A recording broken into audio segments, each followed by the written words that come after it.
মিরপুরের উইকেটটা মোটেই স্যাটিসফ্যাক্টরি নয়, এটা আমরা সবাই স্বীকার করি। সবচেয়ে বড় সমস্যা হয়ে দাঁড়াচ্ছে আমাদের উইকেটটা। আমরা চাই ভালো উইকেটে খেলুক, যেখানে বাউন্স আছে, যেখানে ক্যারিয়ার আছে, এবং ইভেন্চুয়ালি যদি আমরা 6টা দল নিয়ে বিপিএল করি বা 7টা দল নিয়ে বিপিএল করি ভবিষ্যতে, 6টা 7টা যদি আমাদের গ্রাউন্ড থাকে, সেক্ষেত্রে বিপিএলটা একটা অন্য লেভেলে চলে যেতে পারে। তবে এখনও যেহেতু ফাইনাল টিম অ্যানাউন্স করা হয়নি, হয়তো সে কারণেও এখানে আছে। তো ফাইনাল টিমটা যখন অ্যানাউন্স করা হবে তখনই হয়তো আমরা বলতে পারবো সে যাচ্ছে কি যাচ্ছে না, বাট এই পরিকল্পনার মধ্যে সে আছে, সেটা তো বোঝা যাচ্ছে। ইনডোর খুব আনফর্চুনেট যে ইনডোরটা এখন ঠিক আছে। এটা বোধহয় এই 2-4 দিন আগে ইনডোরটা নিয়ে কাজ হয়েছে এবং সামনে 2-4 দিনের মধ্যে এটা একদম কার্যকরী হয়ে যাবে এবং সলিড একটা ইনডোর আমরা পেয়ে যাচ্ছি 2-4 দিনের মধ্যে। কিন্তু এই বিগত যে দিনগুলোতে এখানে এইচপি টিম প্র্যাকটিস করেছে বা এ টিম প্র্যাকটিস করেছে, সেখানে ডেফিনেটলি ব্যাঘাত ঘটেছে, কোনো সন্দেহ নেই। বৃষ্টি যখন হয় তখন ইনডোরটা একমাত্র উপায় থাকে, কিন্তু ইনডোরটা যেহেতু কার্যকরী ছিল না, আমাদের প্রশিক্ষণে ব্যাঘাত ঘটেছে, এটা স্বীকার করতেই হবে। ওদের স্বপ্ন পূরণে পাশে থাকতে পেরে আমরা গর্বিত। তো সেই জন্যই কিন্তু আশা এসে একদম ফার্স্ট হ্যান্ড বোঝা যে এই ক্যাম্পটা যতটা ভালো হতে পারতো, যত এফেক্টিভ হতে পারতো, কিছু কারণে কিছু সীমাবদ্ধতার কারণে সেটা হতে পারেনি। এটা কিন্তু প্রত্যেক বছরই হয়। এইচপিকে নিয়ে আমাদের যারা ইয়াং ক্রিকেটার, যারা আপকামিং ক্রিকেটার, তাদেরকে নিয়ে এই অফ সিজনটায় তাদের ফিটনেস, স্কিল, তাদের মেন্টাল এবিলিটি সব কিছু নিয়ে কিন্তু কাজ হয়, তৈরি করা হয় তাদের পরবর্তী ডোমেস্টিক সিজনের জন্য। সো সেই কার্যক্রমেরই একটা অংশ হিসেবে এখানে এসেছে। এর আগে এই প্রোগ্রামগুলো সব ঢাকাতে হতো, বাট এবার আমরা অনুধাবন করেছি যে ঢাকাতে যে উইকেটটা ওরা পায় সেই উইকেটটা যথেষ্ট ভালো না, সে কারণে ঢাকার বাইরে চলে আসা। চিটাগাং উইকেটের কিছুটা হলো নাম আছে ভালো উইকেট হিসেবে।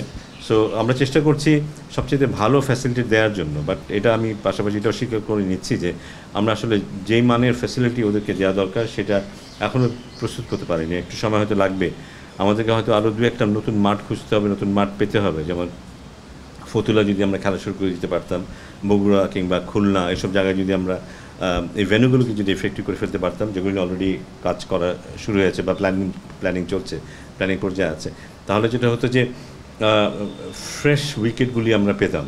এবং সবচেয়ে বড় সমস্যা হয়ে দাঁড়াচ্ছে আমাদের উইকেটটা। আমরা চাই ভালো উইকেটে খেলুক, যেখানে বাউন্স আছে, যেখানে ক্যারিয়ার আছে, যেখানে ব্যাটসম্যানরা বলারদের চ্যালেঞ্জ করতে পারবে, বলাররা ব্যাটসম্যানদের চ্যালেঞ্জ করতে পারবে। সেই জায়গাটা আমরা এখনও স্যাটিসফাইড নই। ওইখানে বোধহয় আমরা এখন ফোকাস করবো খুব বেশি।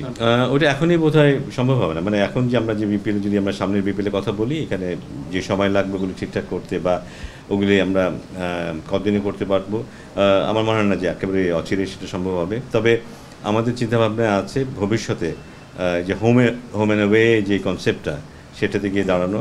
আমাদের খুব ইচ্ছা আছে এই বছরটা যদি বিপিএল যদি আমরা একটা অতিরিক্ত মাঠে করতে পারি, 3টা থেকে 4টা ভেন্যু করতে পারি, খুবই ভালো হবে এবং আমরা আশা করছি যে করতে পারবো।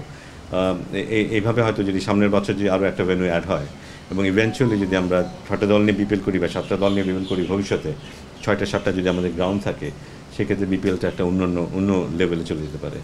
না, আমার মনে হয় স্পোর্টিং করার চেষ্টা করা হয়েছে কিন্তু করতে পারেনি বা সামথিং দ্যাট, যেটা যারা এটা করে, এটা দায়টা তাদের।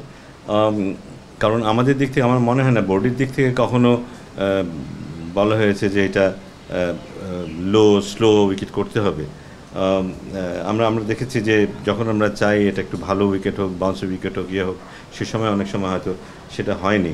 সো যে কারণটা বলা হয় সেখানকার মাটি নিয়ে বা সেখানকার পরিবেশ নিয়ে কিংবা প্রায় অনেক বেশি খেলা হয় সেগুলো নিয়ে বলা হয়, নিশ্চয়ই কিছু কারণ নিশ্চয়ই আছে। তবে ওভারঅল মিরপুরের উইকেটটা মোটেই স্যাটিসফ্যাক্টরি নয়, এটা আমরা সবাই স্বীকার করি এবং ওটা নিয়ে হয়তো আমাদেরকে সামনে কাজ করতে হবে। হয়তো পুরো মাটিটাই সরিয়ে ফেলতে হবে বা এটার যে প্রক্রিয়াতে প্রস্তুত করা হয় সেই প্রক্রিয়ার মধ্যে পরিবর্তন নিয়ে আসতে হবে হয়তো।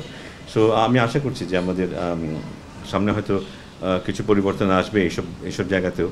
তো এবং তার মধ্যে দিয়ে আমরা হয়তো একটু বেটার উইকেট দেখতে পাবো মিরপুরে।